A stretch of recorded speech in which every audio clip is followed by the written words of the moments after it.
बिस्मिल्लाहिर्रहमानिर्रहीम। अस्सलाम वालेकुम व्यूअर्स, आज हम बनाएंगे पिज़्ज़ा सॉस की रेसिपी जो बिल्कुल बाज़ार वाली पिज़्ज़ा सॉस जैसी बनेगी। तो अपनी छोटी सी इस रेसिपी को बनाना शुरू करते हैं। तो यहाँ मैंने एक सॉस पैन लिया है और इसमें 3 टेबल स्पून जो है वो कुकिंग ऑयल ऐड करेंगे। इसमें 2 टेबल स्पून के बराबर जो है वो चॉप किया हुआ लहसुन ऐड करेंगे और इसे मीडियम लो फ्लेम पे जो है वो हल्का सा फ्राई करेंगे। और इसके बाद इसमें प्याज ऐड कर देंगे जो कि 1/4 कप के बराबर है और इसे भी 1 से 2 मिनट के लिए जो है वो लो फ्लेम पे हम इसे फ्राई करेंगे।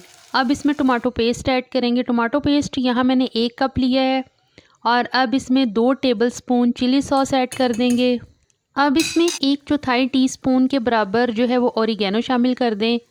ओरिगेनो डालने के बाद इसमें 5 टेबलस्पून के बराबर मैंने जो है वो टमाटो केचप ली है, वो इसमें डाल दें और फ्लेम को जो है वो मीडियम पे ले आएँ और साथ साथ सॉस को जो है वो पकाते जाएंगे।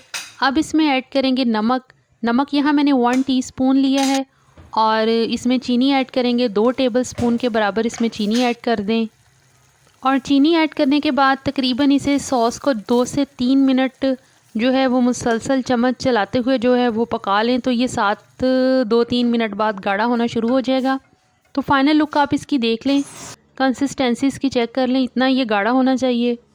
तो हमारा पिज़्ज़ा सॉस बिल्कुल रेडी है, ठंडा हो गया है और इसे अब मैंने बाउल में ऐड कर लिया है और ये देख लें माशाल्लाह से इसकी कितनी खूबसूरत लुक आई है।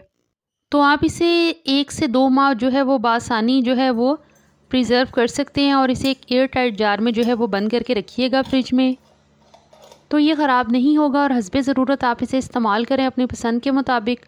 और मैक्सिमम जो है वो बड़ा पिज़्ज़ा बनाने के लिए इसके जो है 3 टेबलस्पून वो जो है वो इस्तेमाल होंगे।